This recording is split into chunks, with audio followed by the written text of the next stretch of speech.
واحلل عقدة من لسانه يفقهوا قولي أما بعد. قال المصنف رحمه الله تعالى: ونسأل الله بعلومه آمين يا رب العالمين. الحمد لله والصلاة الله سبحانه وتعالى. Syukur kepada Allah Subhanahu wa taala. Kerana Allah Subhanahu wa taala sudah berfirman. Mudah-mudahan Allah Subhanahu wa taala memberi kita taufik dan hidayah. Kita benar-benar mentaati perintah amal dan sunnah Rasulnya sallallahu alaihi wasallam. Kemudian surat 88 pada Syahdan. Ketahui olehmu bahawasanya wajib atas orang yang mengumpat agar manusia bertaubat daripada dosa. Ini kita masih dari cara berkenaan dengan bab al-ghibah, bab umpat. Kata yang menyesal atas yang diperbuatnya akan mengumpat itu, supaya keluar dia daripada hak Allah Ta'ala.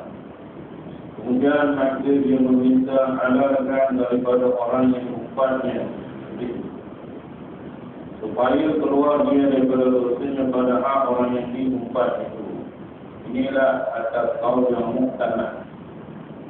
Maknanya kat sini ada dua perkara. Pertama, bila kita mengumpat, kita tahu kita mengumpat, mula-mula sekali yang kita perlu buat ialah beristighfar. Yang itu paling besar. Kemudian yang pula, jika orang yang kita mengumpat tu pula, dia tahu kita mengumpat dia. Maknanya dia tahu kita mengumpat dia, sampailah perkabaran bahawa kita ni mengumpat dia dan dia tidak redha. Dia memang marah. Hendaklah kita meminta maaf daripada dia. Kita tidak mampu minta maaf kepada dia. Kenapa? Kadang-kadang mungkin kemudaratan lebih besar daripada yang kita nak minta maaf tu. Kadang-kadang setengah orang kita ngasih dia marah. Jadi dia marah. Pukul kita pula. Jadi kita takut pada tindakan dia yang lebih daripada yang sepatutnya. Maka kata setengah ulama, memadailah kita memohon keampunan untuk kita dan diri dia. Mana kita minta ampun bagi kita dan diri dia. Dan maknanya kalau kita nak minta maaf dengan cara lisan depan, ada risiko, maka kita buatlah cara lain. Dia surat ke dan sekarang saya minta maaf. Pulanglah oleh dia nak memaafkan atau tidak memaafkan. Itu dia tuan-tuan. Kenapa? Kerana di sini ada dua hak. Pertama hak Allah, kedua hak pertama Islam. Hak Allah itu maknanya bila kita melakukan apa sahaja dosa ataupun kesalahan, sama ada dosa kecil ataupun dosa besar, maka wajiblah kita bertaubat. Bila dosa kecil, dosa besar, dan kata setengah ulama, dosa kecil istighfar, dosa besar taubat. Tetapi yang kita, bila kita baca istighfar, kita sebut Astagfirullahaladzim, la ilaha illa huwal hayyul qayyum wa atubu ilaihi, wa atubu ilaihi itu menunjukkan taubat, dan kelima menunjukkan kita bertaubat. Jadi bertaubat, taubat dah, satu buat lagi, istighfar lagi.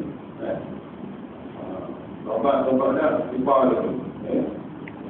Maknanya sesuatu dosa, kalau kita pernah buat dan kita bertaubat tersungguh-sungguh, kata setengah ulama, selama 7 tahun kita tak ulang kat dosa itu, istighfar kita taubat tersebut lah.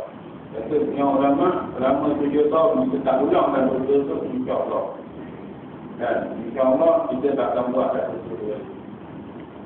Kita tak akan buat. Tapi 7 tahun. Dan setengah ulama 7 tahun. Buat.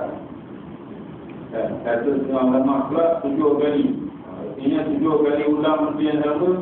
Kita setiap kali buat, kita beristighfar. Setiap kali buat, kita beristighfar. Maknanya tak boleh. Mudah-mudahan dengan kesungguhan yang terjadi, Allah Ta'ala akan lepaskan daripada tak berseru